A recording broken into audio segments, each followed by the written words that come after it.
Donald Trump, new reporting around him has been revealed about, while he was president, the vile nature of some of the actions he wanted to take and the abuse of his power he was very willing and ambitious to take part in. Take a look at this from the New York Times.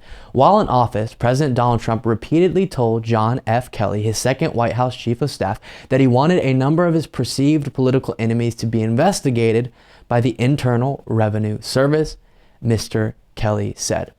Mr. Kelly, who was chief of staff from July 2017 through the end of 2018, said in response to questions from the New York Times that Mr. Trump's demands were part of a broader pattern of him trying to use the Justice Department and his authority as president against people who had been critical of him, including seeking to revoke the security clearances of former top intelligence officials. Mr. Kelly said that among those, Mr. Trump said, quote, "We ought to investigate and get the IRS on," were the former FBI Director James Comey and his deputy Andrew G. McCabe. His account of Mr. Trump's desires to use the IRS against his foes comes after the revelation by the Times this summer that Mr. Comey and Mr. McCabe had both been selected for a rare and highly intrusive audit by the tax agency in the years after Mr. Kelly left the White House. Of course, Trump denies these claims, but that is an incredible abuse. To say, I don't like this particular person because they didn't act in the way I wanted them to, they're a political foe,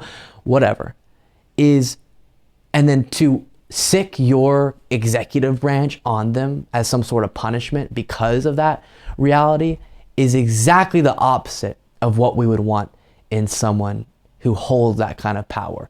And it's not just, this is the newest revelation, but it's not just him wanting to go out after his political foes with the IRS. We also understand he's recently been bragging about how great of an idea it would be to lock up journalists or threaten prison time to journalists so they give up their sources to the government.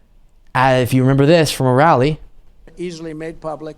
You know, in this country, they leak all over the place, even on the Supreme Court. By the way, you have to find the leaker of the Supreme Court. You have to find the leaker. You know how you find the leaker? They'll say, oh, this is treasonous, what I said. So they can't find the leaker. He leaked all about Roe v. Wade. Look, this person leaked from the Supreme Court, never happened. You know how you find? But they don't want to mention this because they think it's so terrible. You take the writer, because you're never going to find it. They're going through phone records. It's been a long time.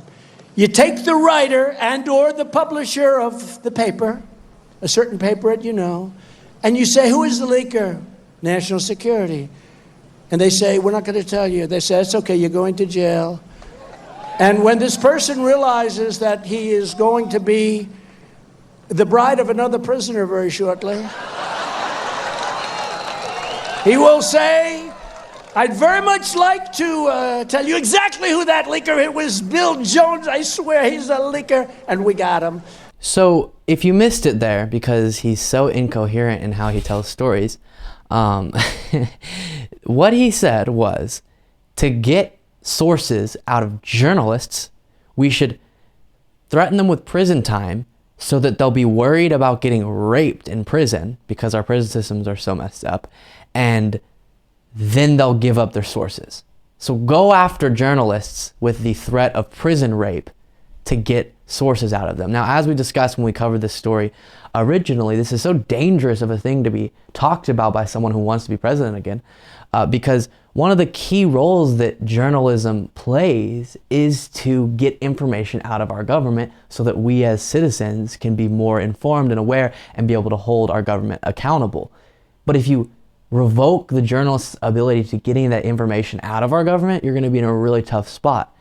And so we have reporting of him behind the scenes, reportedly wanting to sick the IRS on individuals he didn't like. And we also have him outright saying in public he would love to go after journalists by threatening them with prison rape. And so you can just see the character more and more be put together of who we would be putting in office if America made a very poor decision in 2024 with Donald Trump. A little bit more on this. It's not just him joking about the idea. He's really fascinated by the idea of going after journalists if he becomes president again this year, as Trump has privately strategized about what a second term, potentially starting in 2025, could look like, he's begun occasionally soliciting ideas from conservative allies for how the U.S. government and Justice Department could go about turning his desires for brutally imprisoning significant numbers of reporters into reality. Several months ago, the former president briefly asked a small gathering of his allies and at least one of his attorneys about what would have to be done to make the authoritarian First Amendment shredding vision a norm, according to a source who was present. Quote, he said other countries do it, the implication being, well, why not here, the source recounts. The other countries here are unfree authoritarian states, the kind of which Trump has long showed admiration. North Korea does not tolerate free expression. China and Russia are well known for jailing journalists. Viktor Orban, the Trump-endorsed autocratic ruler of Hungary, has been targeting reporters as well. Trump has repeatedly made clear he wants to reshape America into a similarly brutal fascist state. He praised China on Monday for executing drug dealers and sending the bullet to their families, drawing cheers from the crowd. He touted his great relationship with the man responsible, President Xi Jinping, at a rally last week. He's president for life, Trump said. I call him king. So what that's highlighting there is Trump really loves the idea and looks up to leaders who, in their countries, have the ability to lock up journalists who speak out against them. And Trump says they do it in other countries. Why shouldn't we do it here?